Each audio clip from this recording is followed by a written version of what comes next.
На проволоке номер 24 делаем крючок и на него лепим небольшую капельку из мастики. Делим ее на две части. У нас должны получиться заячьи ушки. Снизу наклеиваем конус из мастики и делим его на 5 равных частей. Вытягиваем каждую часть примерно на полсантиметра и формируем на кончиках небольшие лопатки. Каждую лопатку обрабатываем, создавая на них бороздки.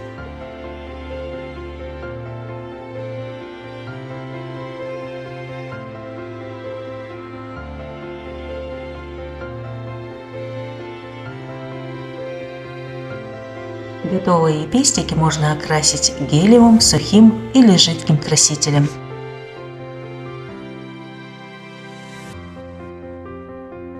Затем мы берем кусок мастики белого, красного, сиреневого или фиолетового цвета. Размер приблизительно 1/3 указательного пальца. Сначала формируем из мастики конус, а из него шляпку, как показано на видео.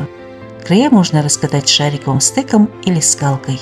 Раскатываем так, чтобы мастика по самым краям была очень тонкой. Цвет мастики мы выбираем в зависимости от того, какого цвета будет серединка наших вьюнков в итоге. В серединке делаем углубление в виде воронки. Можно воспользоваться просто шариковым стеком, либо конусом. Ширина воронки должна составлять около половины сантиметра. При желании можно использовать молд для придания текстуры. Теперь мы создаем 5 складок, между которыми должно быть одинаковое расстояние. Сначала делаем 5 изгибов, защипывая мастику снизу цветка.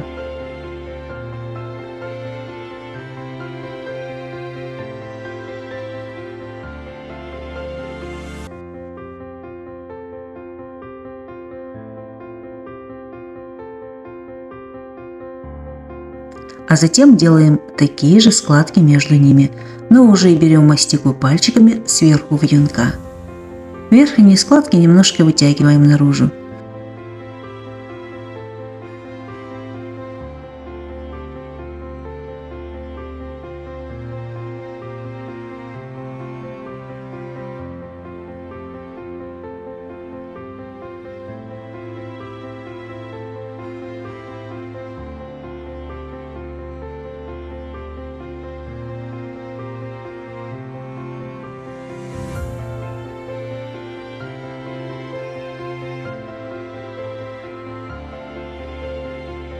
С помощью пинцета формируем складки вглубь цветка.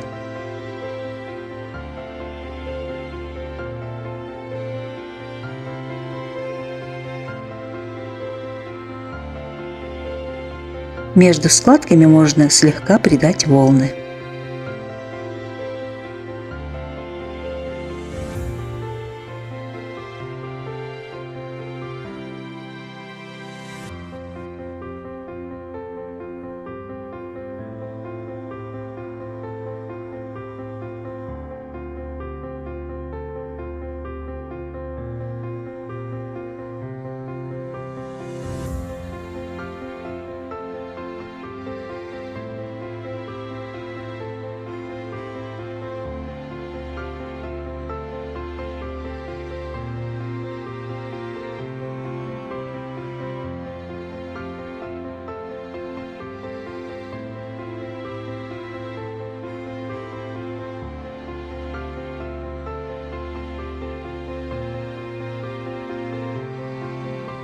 Вдеваем в центр проволоку серединкой и закрепляем на ножке цветка.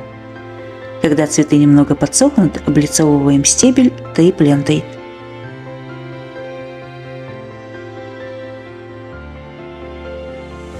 Лепим чашелистик. Для этого кусочек зеленой мастики формируем в капельку. И острую сторону делим на 5 равных частей. Получается звездочка.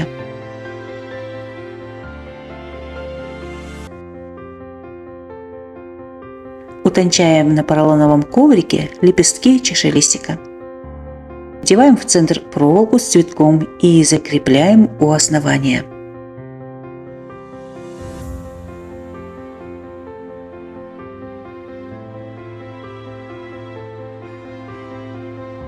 Под каждым лепестком создаем ребра, а между ребрами отпечатываем ярко выраженные бороздки.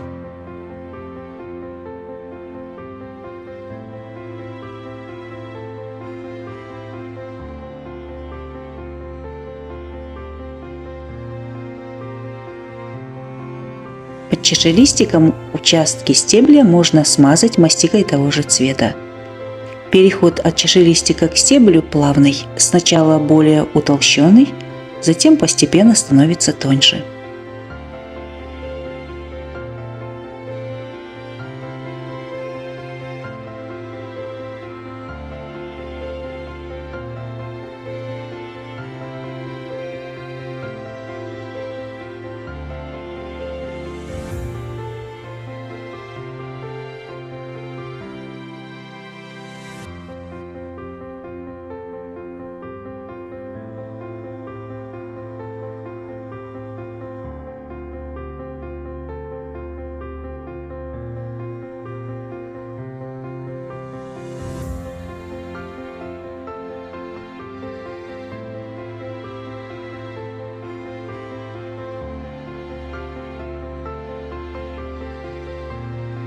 Внутренние фрагменты чашелистика, то есть бороздки, окрашиваем в салатный цвет, а ребристую часть в более темный, насыщенный. Цветок окрашиваем в яркие цвета. Можно использовать любые оттенки сиреневого, фиолетового, бордового, красного цвета.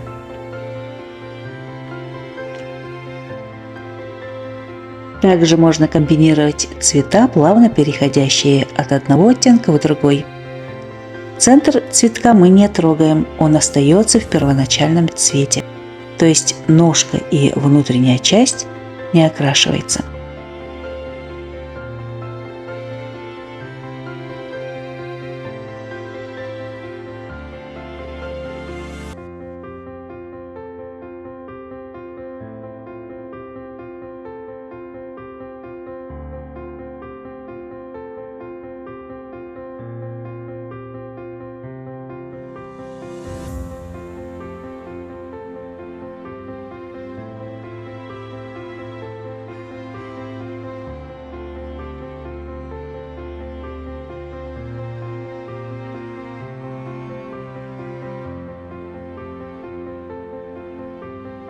Листья вьюнчика бывают разной формы, например, в виде сердца.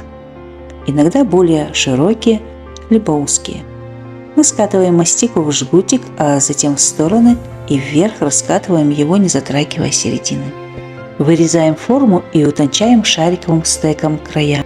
Вдеваем проволоку номер 24 или 26 в плотную часть листа дальше, чем до середины, и делаем оттиск лайнером.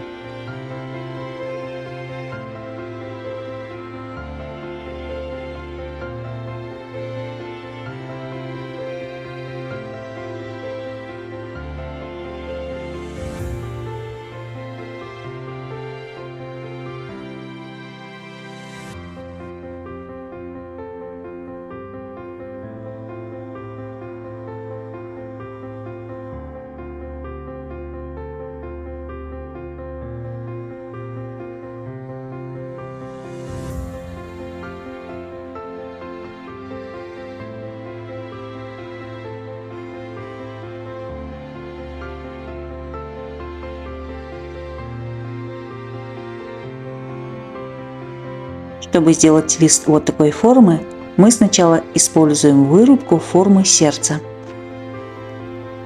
Затем этот листок с помощью уголка вырубки надрезаем по бокам нижней части.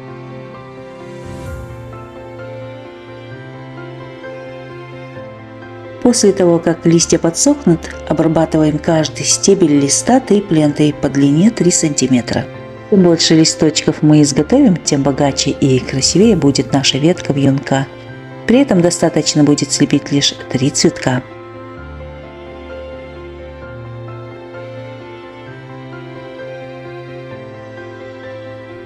Мастикой облицовываем часть стебля, а также переходим на участок листика. Этой же мастикой создаем прожилку в центре. Кончик стебля листика должен быть утолщенным. Он плавно переходит от тонкой центральной прожилки в более плотную ножку листа.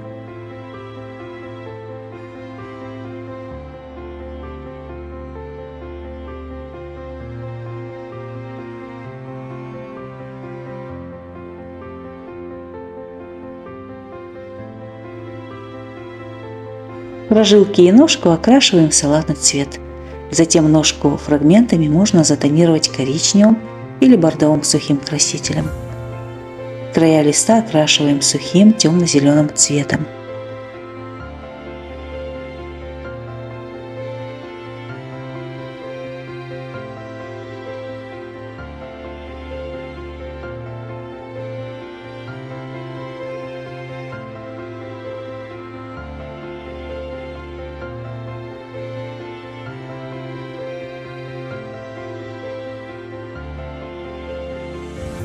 Собираем ветку, начиная с самого маленького листика.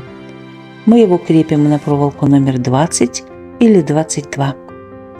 Затем в шахматном порядке закрепляем остальные листья по возрастанию, комбинируя с цветами. Некоторые листочки можно обвить вокруг основной ветки.